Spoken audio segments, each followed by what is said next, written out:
ನಮಸ್ಕಾರ, ಶುಭ ಸಂಜೆ. ಸಂಕಲ್ಪ ಸಿದ್ಧಿ ವಿಶೇಷ ಕಾರ್ಯಕ್ರಮಕ್ಕೆ ತಮ್ಮೆಲ್ಲರಿಗೂ ಪ್ರೀತಿಯ ಸ್ವಾಗತ ಹೇಳ್ತಾ ಇರೋದು ನಾನು ಅನುಷಾ. ಇನ್ನು ಕಾರ್ಯಕ್ರಮದಲ್ಲಿ ನಮ್ಮ ಜೊತೆಲಿದ್ದಾರೆ ಸ್ಪಿರಿಚುವಲ್ ಗುರು ಡಾಕ್ಟರ್ ವಿಷ್ಣುದತ್ತ ಗುರುಜಿಯವರು. ಗುರುಗಳನ್ನ ಕಾರ್ಯಕ್ರಮಕ್ಕೆ ಸ್ವಾಗತಿಸೋಣ. ನಮಸ್ತೆ ಗುರುಗಳೇ, ಕಾರ್ಯಕ್ರಮಕ್ಕೆ ಆತ್ಮೀಯ ಸ್ವಾಗತ. ಗುರುಗಳೇ, ಇದು ನಾನು ಕೇಳ್ಪಟ್ಟಿರುವಂಥದ್ದು, ಈ ಸಮಸ್ಯೆಗಳು ಒಂದೊಂದು ಕುಟುಂಬಗಳಲ್ಲಿ ಆಗ್ತಾ ಇದೆ. ಯಾಕಂದರೆ ಈ ಹೆಣ್ಮಕ್ಳು ದುಡಿತಾರೆ ಅಥವಾ ಗಂಡು ಮಕ್ಕಳು ದುಡಿತಾರೆ, ಹೊರಗಡೆ ಹೋಗಿ ಕೆಲಸ ಮಾಡಿ ಬಂದರೆ ಅವ್ರಿಗೊಂದು ರೀತಿಯಾಗಿರುವಂಥ ಕೊಂಬು ಬಂದುಬಿಟ್ಟಿರುತ್ತೆ ಅಂತ ಹೇಳ್ಬೋದು. ಸುಳ್ಳುಗಳು ಹೇಳುವಂಥದ್ದು, ಅದು ಬೇರೆ ಮಟ್ಟಕ್ಕೆ ಹೋಗುತ್ತೆ. ಅದರಿಂದ ಸಾಕಷ್ಟು ಇಶ್ಯೂಗಳು ಕೂಡ ಒಳಗಾಗ್ತಿರ್ತಾರೆ ಅವರು. ಸೊ ಈ ಒಂದು ಕೆಲಸ ಮಾಡೋರು ನನ್ನಿಂದನೇ ನಡೀತಾ ಇರೋದು ಫ್ಯಾಮಿಲಿ ಅನ್ನೋ ಒಂದು ಮನೋಭಾವ ಕೂಡ ಬಂದಿರ್ತಾರೆ. ಅವರಿಗೆ ಆ ಒಂದು ಅಹಂಕಾರ, ಅಹಂ ಅನ್ನೋವಂಥದ್ದು ಹೋಗಿ ನನ್ನಿಂದ ಅನ್ನೋದಕ್ಕಿಂತ ನಮ್ಮ ಕುಟುಂಬಕ್ಕೋಸ್ಕರ ಅನ್ನೋವಂಥ ಒಂದು ಮನೋಭಾವ ಬರಬೇಕು ಅಂತಂದರೆ ಯಾವ ರೀತಿ ನಡ್ಕೊಳ್ಬೇಕಾಗತ್ತೆ, ಯಾವ ರೀತಿ ಬದಲಾವಣೆಗಳನ್ನ ಮಾಡ್ಕೊಳ್ಬೇಕಾಗತ್ತೆ. ಸೊ ಕೆಲಸಕ್ಕೆ ಹೋದ್ಮೇಲೆ ನೀನು ಈ ಥರ ಸ್ಟಾರ್ಟ್ ಆಗಿಬಿಟ್ಟಿದ್ಯಾ ಅನ್ನೋಂಥ ಜಗಳಗಳು ಕೂಡ ಸ್ಟಾರ್ಟ್ ಆಗ್ತಾ ಇರುತ್ತೆ. ಮುಂಚೆ ಹೀಗಿರಲಿಲ್ಲ, ಈಗ ಬದಲಾಗಿದೆಯಾ ಅಂತ. ಸೊ ಇದಕ್ಕೆ ಯಾವ ರೀತಿ ನಡ್ಕೊಳ್ಬೇಕು, ಸರಳವಾಗಿ ತಿಳಿಸ್ಕೊಡಿ ಗುರುಗಳು. ಸರಳ ಅಂದ ಮೇಲೆ ನಾನು ಮಾತಾಡೋ ಹಾಗಿಲ್ಲ, ಬಹುಶಃ ನಿಮಗೆ ರೆಮಿಡಿನೇ ಬೇಕು ಅಂತ. ಹೌದು ಗುರುಗಳೇ, ಖಂಡಿತ.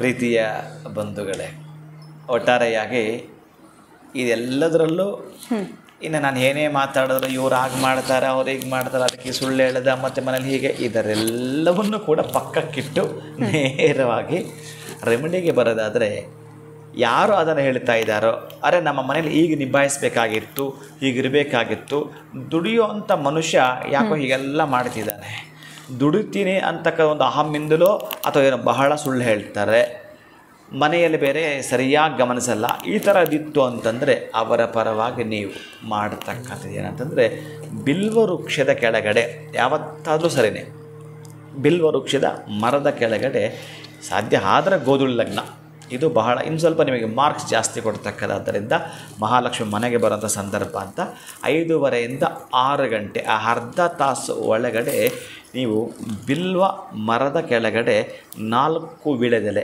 ಕುಟುಂಬದ ಸಂಖ್ಯೆನೇ 4. ನೀವು ಜಾತಕ ತೆಗೆದು ನೋಡೋದು 4ನೇ ಮನೆಯನ್ನು ಕುಟುಂಬ ಸ್ಥಾನ ಅಂತಲೇ ಕರೀತಾರೆ.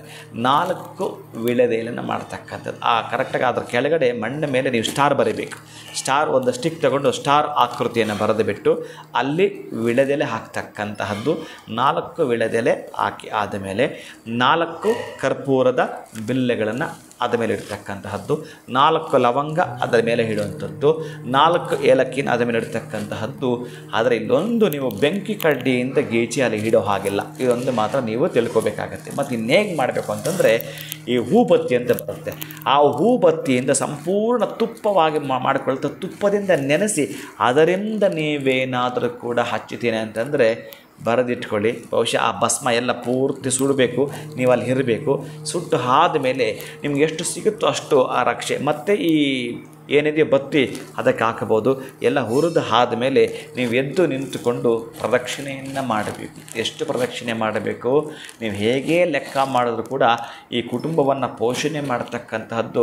ನಮಗೆ ಸಪೋರ್ಟ್ ಯಾರಾದರೂ ಬರ್ತಾರೆ ಅಂತಂದರೆ ನಮ್ಮ ಕುಟುಂಬದವರು, ಅವರನ್ನು ತಂದೆ ತಾಯಿಗಳು ಅಂತ ಕರೀತಾರೆ, ಅಥವಾ ಇನ್ಯಾರು ಮಾರ್ಗದರ್ಶಕರು ಗುರುಗಳು ಅಂತ ಹೇಳಿದರೆ ಮಾತ್ರ ಅದು ನಡೆಯುತ್ತೆ. ಅದಕ್ಕಾಗಿ ನೀವು 12 ಪ್ರದಕ್ಷಿಣೆ ಹಾಕಬೇಕು. ಹಾಗಾಗಿ ಈ ತಂದೆ ತಾಯಿಯ ಸಂಖ್ಯೆಯೂ ಹೌದು, ಗುರುಗಳ ಸಂಖ್ಯೆಯೂ ಹೌದು.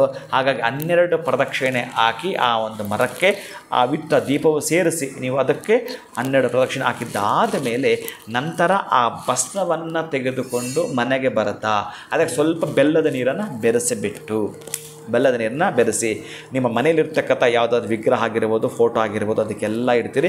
ಲಾಸ್ಟಲ್ಲಿ ನಿಮ್ಮ ಬಾಗಿಲಿಗೆ ಇಡ್ತಕ್ಕಂಥದ್ದು, ಸಿಂಹದ್ವಾರ ಅಂತ ಹೇಳ್ತೀರಲ್ಲ, ಅಲ್ಲಿರ್ತಕ್ಕಂಥದ್ದು. ಅವರು ಸುಳ್ಳು ಹೇಳೋಕ್ಕಾಗಲಿ ಅಥವಾ ದರ್ಪದಿಂದ ನಡೆಯೋಕ್ಕಾಗಲಿ ಅಲ್ಲಿಂದ ನೋಡ್ತಾ ಬನ್ನಿ, ನೀವು ಗಮನಿಸಿ, ಬಹಳಷ್ಟು ಕಡಿಮೆ ಮಾಡಿಬಿಡ್ತಾರೆ. ದಿನೇ ದಿನೇ ದಿನೇ ಸರಿ ಹೋಗ್ತಾರೆ. ನಾನು ಯಾಕೆ ಹೀಗೆ ಮಾಡಬೇಕು, ಅವರೆಲ್ಲ ಕೂಡ ನನಗಿಂತ ಎಷ್ಟೋ ದುಡಿತಾರೆ, ಅಹಂಕಾರ ಅವ್ರಿಗಿಲ್ಲ, ನನಗೆ ಯಾಕೆ ಬಂತು, ಇಲ್ಲಿಂದ ಎಚ್ಚೆತ್ಕೊಳ್ತಾರೆ. ನಿಮ್ಮ ಬಾಗಿಲು ದಾಟಿದ್ರೆ ಮತ್ತು ಬಾಗಿಲು ಒಳಗೆ ಬಂದರೆ ನೀವು ಅಲ್ಲಿ ಇಟ್ಟಿದ್ದೀರಿ, ಆತ ಅಷ್ಟು ನಿಮ್ಮ ಮುಂದೆ ಹೇಗಿರ್ತಾನೆ ಅಂತಂದರೆ ನಾನಿನ್ನೂ ಏನು ಸಾಧಿಸಿಲ್ಲ ಅನ್ನೋ ಮಟ್ಟಕ್ಕಿರುತ್ತೆ. ನಿಮಗೆ ಆಶ್ಚರ್ಯ ಆಗುತ್ತೆ. ಇದನ್ನು ಮಾಡ್ತೀರಿ, ಕುಟುಂಬದ ರಕ್ಷಣೆಗೆ ನೀವು ಕೂಡ ಈ ರೀತಿಯಾಗಿರತಕ್ಕಂತಹ ಆಯುಧಗಳನ್ನು ವ್ಯವಸ್ಥೆ ಮಾಡಿಕೊಂಡೇ ಮಾಡಿದಾಗ ಮಾತ್ರ ಪ್ರಫುಲ್ಲವಾಗಿರ್ತ ಜೀವನ ಮಾಡ್ತೀರಿ. ಅದೇ ಗುರುಗಳು ಇದೊಂದು 6 ವರ್ಷಗಳ ಹಿಂದೆ ಹೇಳಿದ ಚೆನ್ನಾಗಿತ್ತೇನೋ ಅನ್ನೋಷ್ಟು ಖುಷಿ ಇರುತ್ತೆ. ನಿಮ್ಮ ಮನೆಯ ದರ್ಪಕ್ಕೆ ಕಡಿವಾಣ ನೀವೇ ಆಗ್ತೀರಿ.